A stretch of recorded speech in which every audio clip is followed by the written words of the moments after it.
নগরীর বিভিন্ন সড়কে পরীক্ষামূলকভাবে ই-রিকশা চলাচল শুরু হয়েছে।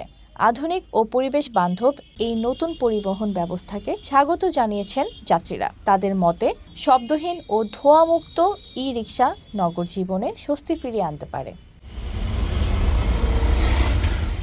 ই-রিকশার যাত্রীরা জানান, বর্তমানে ভাড়া তুলনামূলকভাবে কিছুটা বেশি হওয়ায় অনেকের জন্য নিয়মিত চলাচলে এটি কষ্টসাধ্য হয়ে পড়েছে। তবে ভাড়া যদি সহনীয় পর্যায়ে নির্ধারণ করা যায়, তাহলে সিএনজির বিকল্প হিসেবে ই-রিকশার ব্যবহার উল্লেখযোগ্যভাবে বাড়বে বলে মনে করেন তারা।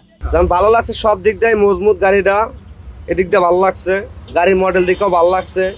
যেমন কি গাড়ির দামটা বেশি হয়ে যাইতেছে, যদি কম হয় অনেক যারা সিএনজি চালায় তাগুলো মনে করেন আরো কমে চালাইতে পারবো, এত দাম দিয়ে সম্ভব লইতে পারবো না। যেমন 800 টাকা জমা দিয়া গাড়ি চালানো সম্ভব না, যেহেতু কমে হইলে সিএনজি আলারা কিনে চালাইতে পারবে। পরিবেশবিদদের মতে, বিদ্যুৎ চালিত হওয়ায় ই রিকশায় কার্বন নিঃসরণ তুলনামূলকভাবে কম, ফলে এটি শহরের বায়ু ও শব্দ দূষণ নিয়ন্ত্রণে কার্যকর ভূমিকা রাখতে পারে।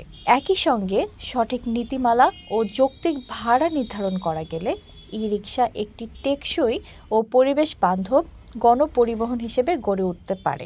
ইনশাল্লাহ খুব ভালো লাগছে, আরামদায়ক গাড়ি চালাই খুব ভালো লাগতেছে। আর গভর্নমেন্ট এটা উদ্বোধন করছে গত লাস্ট শনিবার, ধানমন্ডিতে অনুষ্ঠান হয়েছে। আপনার বিআরটি, সিটি কর্পোরেশন, বুয়েট এবং যোগাযোগ ও সড়ক পরিবহন উপদেষ্টা সবাই উপস্থিত ছিল। তারা ওখানে অনুমতি দিচ্ছে 3টা কোম্পানিরে। তার মধ্যে মনির মোটরস, এটা মনির ইঞ্জিনিয়ারিং মোটরস 1 নম্বর হয়েছে ওখানে।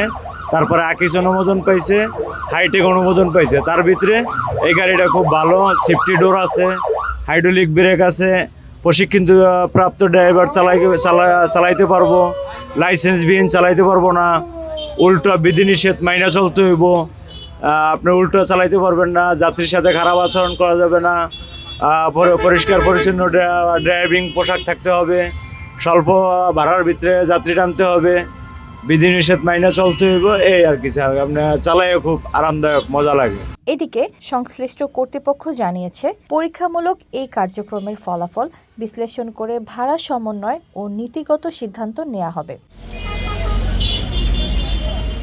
নগরবাসীর প্রত্যাশা, ই-রিকশা দ্রুত জনপ্রিয় ও সাশ্রয়ী পরিবহন হিসেবে প্রতিষ্ঠা পাবে এবং এর মাধ্যমে শহরের পরিবেশ আরও বাসযোগ্য হয়ে উঠবে।